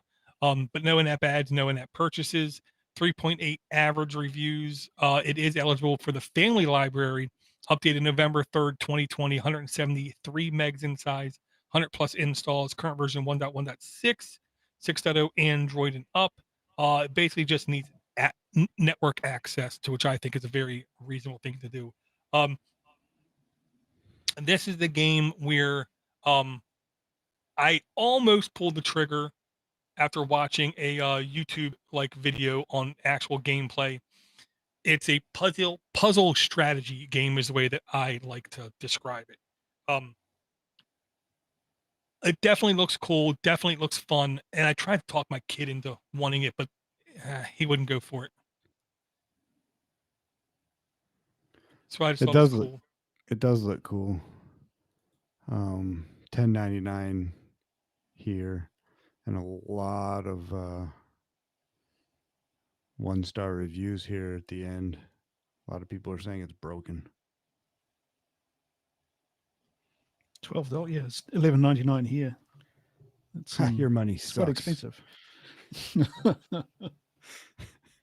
And then last, and it's only because I nearly forgot about it, I did buy an app today, only because I noticed I had $17 in my Google Play Opinion rewards, and I said I had to spend it. And I wanted to spend it on something that I think is actually worth it and something that I could actually use in the future. So what I did was I bought a copy of FL Studio Mobile. It used to be known as Fruity Loops, uh, but now it's just known as FL Studio, the mobile version by Image Line Music and Audio. 28,000 reviews, E for everyone, does offer in-app purchases, no in-app ads, 15 US dollars to buy. Dare I ask, how much is it in your guys' area? $14.99. Oh, wow. $24.99 for me. Wow. 4.1 average reviews. It was eligible for the family library. So hypothetically, if you have a family of 5 people, you divide, you each pay 20% of the price and you're fine. Updated May 19th, 2021, 227 megs in size, 500 plus thousand installs. FL Studio charging $15 times 500,000 installs. They're doing fine, ain't they? Current version 3.5.16 requires Android 4.1 and up, which is very low. I'm shocked. It does need a good amount of permissions, what I'm going to say: Wi-Fi, location, photo, storage, microphone, other. Um, the long and the short of it is, this is really as close as you're going to get to what people would consider to be a full-fledged DAW, digital audio workstation, on a mobile platform. If you're running this on a Chromebook, I'm sure the bigger the screen would make this a little bit easier to use, kind of thing. But this is also the kind of software that I just look at and I really wish I had the time and the patience to sit through and actually learn how to do some of this stuff. Um, so I figured the least I could do is support them, and maybe, somebody in my family plan will enjoy it. Yeah, it looks pretty cool. Any idea why they changed the name from Fruity Loops? Because Fruit Loops cereal threatened to sue them. Wow, I was gonna make a joke about that, but I figured it was probably spot on. There you go. And that $15 times 500,000 is 7.5 million. So Ooh, they need minus the 30% for Goog. right. Who just cut their share to 15, I hear. Yes. Yeah. That's right. Jesus, they're pretty much philanthropists. Might as well give it away. Cool. Should we do a rundown of the apps? Sure, please. All right. Well, this is some of the things we were discussing on this episode of Android App Addicts. The Water Resistance Tester by Ray W. under Tools. Guitar Tuner for guitar, ukulele, bass, and more by Musician under Tools. Amazon, AR Player by Amazon Mobile LLC under Entertainment. Google Chat by Google LLC under Business. Chordify Chords for guitar, piano, and ukulele by Chordify BV Music and Audio. Chord AI Real-Time Chord Recognition by Chord AI under Music and Audio. Fox Now Watch Live and On-Demand TV and Stream Sports, Fox Broadcasting Company under Entertainment. Newsbreak, Local Breaking Stories and UK Headlines by Particle Media Inc. under News and Magazines. News in Bullets, aggregators for top news stories by Zero Group News and Magazines. New Voice, unbiased news voice, unbiased and real newsfeed USA and World by News Voice under News and Magazines again. Quad 9 Connect, early access by Quad 9 under Tools. Iris and the Giant by Plugin Digital under Strategy. FL Studio Mobile by Image Line under Music and Audio. Infinity for Reddit, a beautiful feature-rich Reddit client. We also discussed Unstoppable Domains, Diet Pie, the drone phone, and SCRCPY, which apparently is screen copy and not source copy. How many is that? Oh, geez. That's a lot. About 15. I already put the calculator away. Very cool. Very cool. Have any parting words there, Ivor? No, just hopefully we can get together again next week, and we'll have some more apps for you that you'll enjoy looking at and using. Very cool. Josh, you have any parting words? Oh, it's good to be here for 2 weeks in a row. Like to thank Phil again for his beautiful email, and everyone, Red and Tim. I didn't see Charles tonight, and whoever. Oh yeah, Ivor's crazy brother Eric, who came out to the chat, and yeah, just everybody be kind to one another and send in some feedback. Tell us what you like and tell us why you don't like Ivor, and we'll hopefully see you again next week. Yeah, and here's another quick tangent. A comment from Like Tim in the chat. Breast cancer research to dead racing dogs. AAA brings tears to my eyes without having to look directly at door. I can't say it any better than that. I want to thank everyone for downloading. Thanks everyone for their support. I want to thank Philip for his patronage. I hope that's a 1 month only patronage, Philip, and then you stop, because that's a bit much, is what I'll say. But I want to thank everyone for supporting us at Patreon. If you want to send us an email, it's very easy, aaa@podnutz.com. If you want to send us a voicemail, you can call 707-6-Podnutz, or you can record your audio on any platform you would like to and send it in, even if it's a app review. What I would ask is, if it's more than 30 or 90 seconds, try to have clean audio. I will try to clean it up, but try to keep it clean in the beginning. Makes my job much easier. I want to thank Josh and Ivor for coming out, and everyone coming out in the live chat. Again, if you want to be a part of the live chat, you can follow us on Twitter and Facebook, and send me an email asking me to let me know when we go live, and I will try to get better at that with everybody. With that, I want to thank you guys for coming out again, and I will talk to everyone again real soon.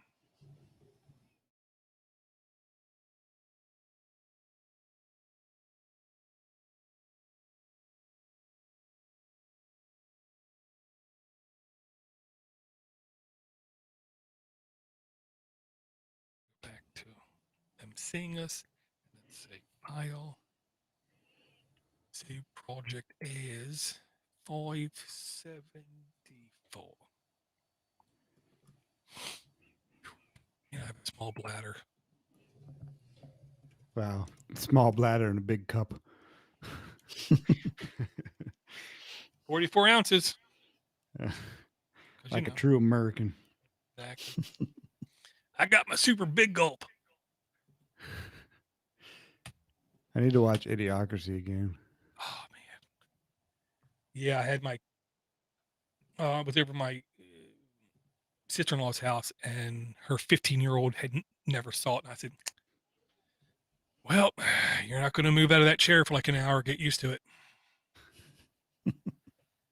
Well, I hadn't seen it until a couple of years ago, when I think you and Eric were talking about it.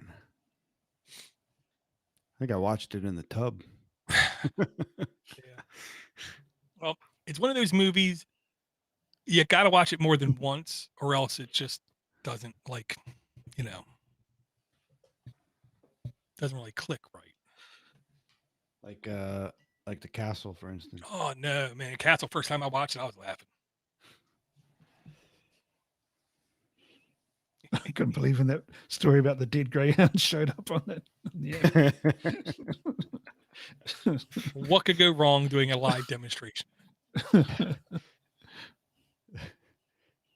Eric named her reckons son of Coco. That was brilliant. The thing is, like, how many people are gonna even have a clue?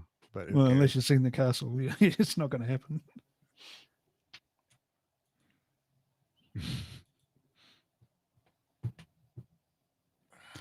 Right. Okay. exporting done. Now let me come over here. Brain. Not failing me.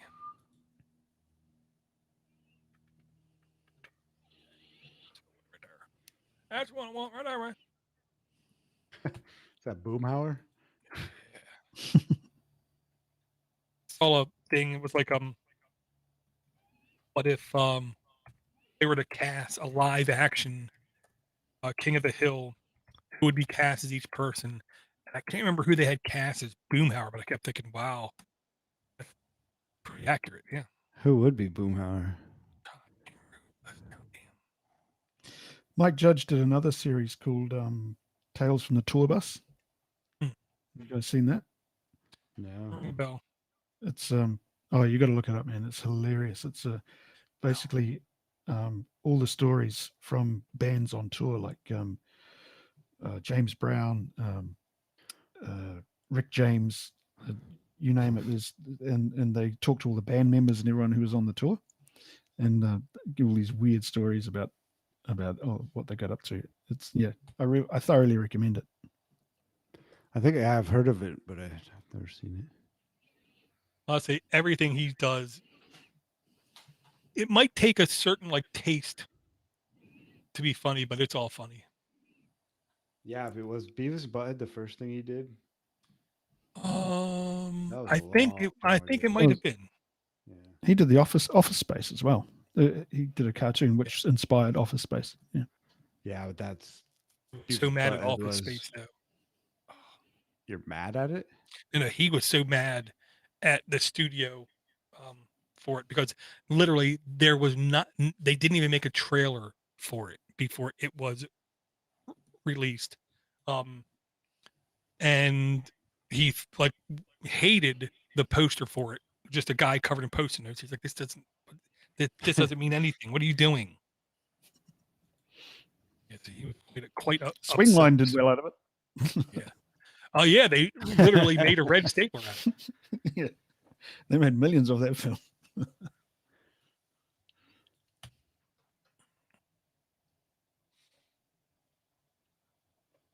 Yeah, I mean, it still made money thanks to rental sales, but he was like, it could have done so much better. Yeah, I don't think they realized what they had on their hands. It's like, movies like Galaxy Quest and Princess Bride and that sort of stuff. No one really expected them to go anywhere, but they become cultural icons.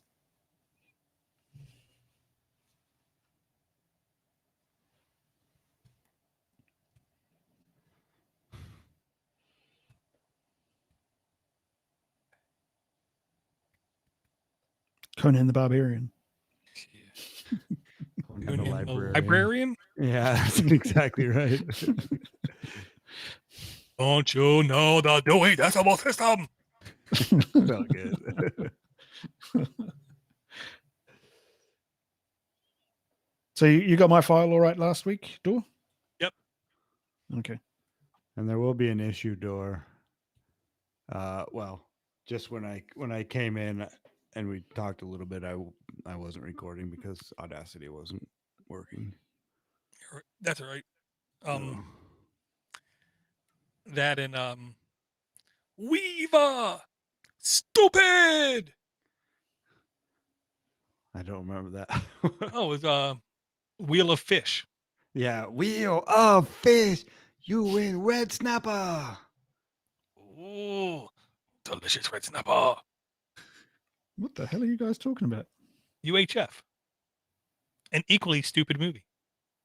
Oh, Weird I'm Al talking about Yankovic, my friend, oh and right. Michael Richards before Yeah. Seinfeld. Before a completely racist My tantrums. my mop. That's my mop. Yeah. Oh man, he did so good in that movie. I ain't gonna lie. And I love the bad guy in the movie. What I didn't realize was hanging in his office was a picture of his dad in the movie. And when he did the Rambo scene, the very first person he killed was his dad. His real dad? The main bad guy's pretend dad in the movie kind of thing. The character's dad. Who wants a drink from the fire hose? Yeah. That in Spatula City. I remember Spatula City. I've seen that one Yeah. before. Yeah. And then on what I can't remember, we were watching something, and he did it, and he pulled it out. He pulled out the hot dog, the Twinkie, cut it down the middle, put a hot dog in it, took Cheese Whiz, put it on top, and ate it. And then he ate it. We don't talk about Highlander 2. That is a movie that I gotta have my son watch. Is the original Highlander. What was I listening to? I want to say it was Stuff You Should Know. I want to say it was Stuff You Should Know, or it was Stuff That Blow Your Mind, where they've literally like went back and forth 500 times on a Spaniard, Sean Connery being cast as a Spaniard with a Scottish accent. And then the Scottish guy is actually a Belgium guy. And then they were trying to justify the accents in the movie. They were like, nah, it's pretty obvious they just gave up. We're like, whatever. Just hit record. Is the tagline for Highlander 2, there should have only been one? Yeah, exactly. Should have stopped at one. Yeah. There can be only, there should have been only one. Yeah, and Well, I they're sat making down and watched- Matrix 4. Oh, really? Making what another did- John Wick and another Matrix. Oh, I haven't seen any John Wicks. 1 Well, and if you- 2 were okay. If 3 you was like terrible. gunfire, watch John Wick. Do you still have access to my Nextcloud that I sent you that folder last week, or do you want me to send it again? Don't know. Or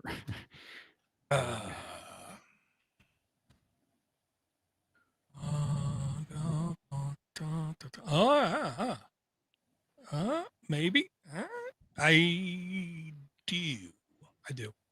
okay, so you've got the one I just uploaded. Getting it Get her done. 3 minutes ago. I actually saw him live once. He was pretty damn funny. I ain't gonna lie. But then, when I told my one buddy I saw him live, he then was like, I used to play golf with him back in like 92. If you think he sounds like that, you're an idiot. I'm like, what? Yeah, he doesn't sound anything like that. He sounds like like somebody from Kansas. People from Kansas don't sound like that. Oh, I was hoping he'd have like an English accent or something. yeah. No, That so just then sounds like Sean Connery. So then I did look up on it was like Night at the Improv or something like that, off of A&E, when he was doing stand-up comedy. And I was like, yeah, he sounds nothing like that. Okay. Got it.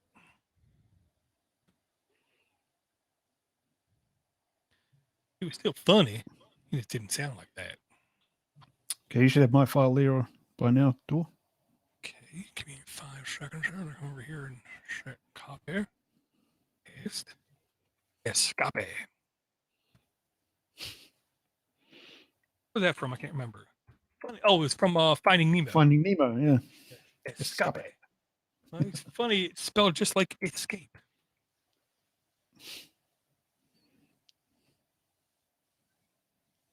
Okay. Got all the files. Unless, Josh, you want to do an intro?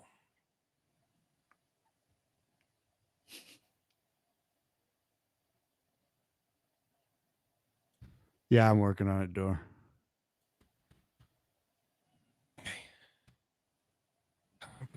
Fun editing.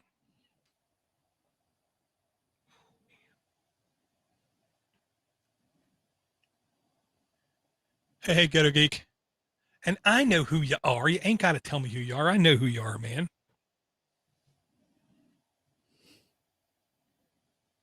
Oh, man. Wow. So yeah, I am like, I don't want to say worried. I'm not looking forward to this COVID test at all. And Are I they going to tried, shove something up your nose? well, I Is tried that to how they do explain it? to the wife, the nose is still broke. I blow my nose, Oh. lots of blood. So it isn't lined up perfect. So when they go to shove it up my nose, I'm pretty sure it's going to hurt a lot. She's like, it ain't going to hurt. My nose is still broke. Still, when I sneeze, lots of blood. So I'm pretty sure it's going to hurt.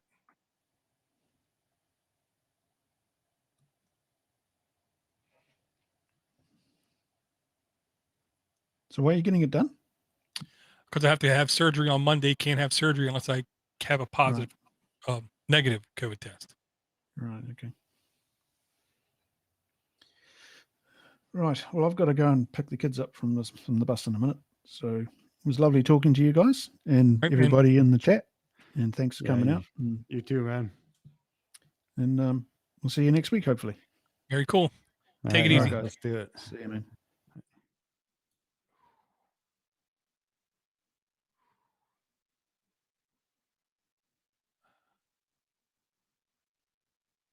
Oh, nobody expects the Spanish Inquisition. Exactly. It's another one I haven't had my kid watch yet. Any Monty Python, and because some Monty Python is a bit thick and dry, and I don't want to. There's certain movies I just don't want to introduce too early. You got to build up to them, kind of thing. And I'm trying to think, Life of Brian or Holy Grail. Holy Grail. And what was the other one? There's still Flying Circus. Flying Circus was the one I didn't. It was okay, but it just wasn't as good as way I'll say it.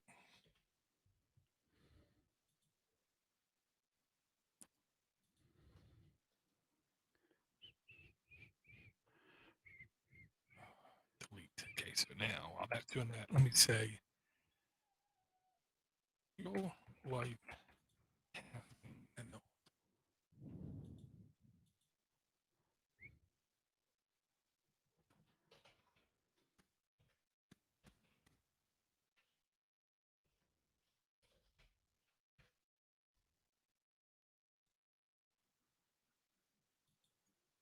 Live action. That's the word. Okay, so they're saying on this site, Screen Rant, which I'll say unfortunately is one of those sites I kind of frequent a lot, not on purpose. Tom Hanks, Hank Hill. Laura Dern is Peggy Hill. I don't know about that. She's like the lady Tom from Hanks. Jurassic Park. The picture makes it look plausible, is what I'll say. But is Tom Hanks really bad in anything? I mean,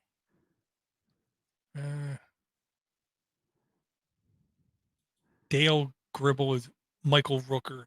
I don't know about that. I don't know who that is. I don't know any of these people. He's a semi-popular guy. Oh, he's in Guardians of the Galaxy. He's the blue guy chasing down the main Star-Lord guy, like his dad or whatever. Michael Rooker. Yeah. Oh yeah, that guy. Yeah. The casting they have for Bill looks like it would work too. That's John C. Riley. You've seen his face. Yeah, I was thinking of him. Yeah, for sure. I was thinking of him for one of these. Matthew McConaughey is Boomhauer. All right. That's what I like about high school chicks. I guess I don't know about that, man. Okay, so let's go.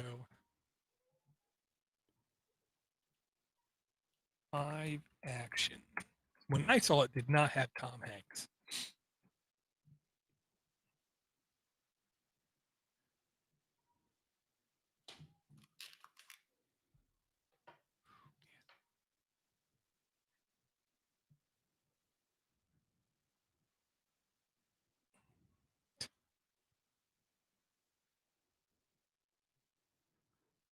Daniel Craig is Boomhauer? I don't think so. Bond is Boomhauer. I mean, I don't see that one.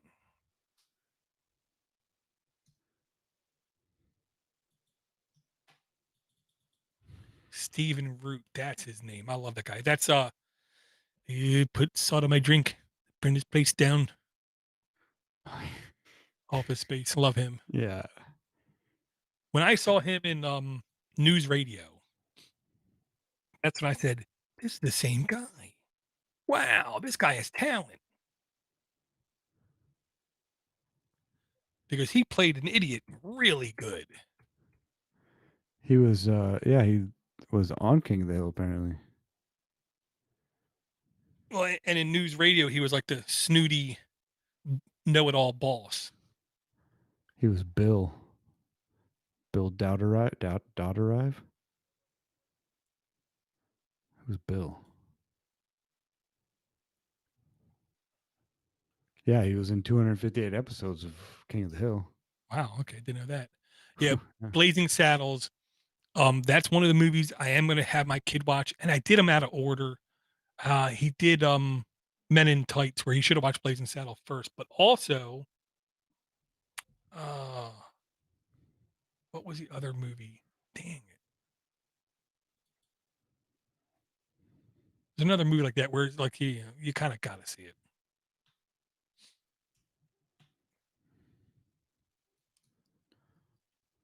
Yeah. And honestly, some of the movies I am showing my kid, it's only half of it is like cultural significance. You know what I mean? They're like a snapshot of attitudes of people's, during a certain time. Oh yeah, that was good there. Okay.